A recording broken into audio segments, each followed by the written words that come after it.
মঞ্চে এসে তোমাদের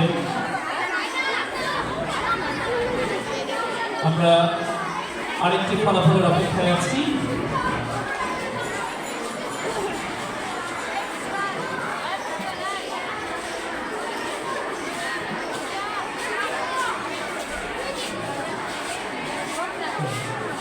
বস্তা ধরে প্রথম হয়েছে আসমা আক্তার, দ্বিতীয় অরিত্রী, তৃতীয় মেহজাবিন মিম।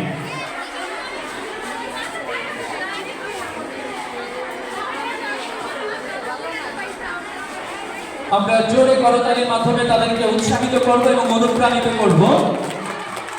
বিজয়ীরা তাদের পুরস্কার গ্রহণ করছে আমাদের আজকের অনুষ্ঠানের সম্মানিত প্রধান অতিথি মহোদয়ের কাছ থেকে।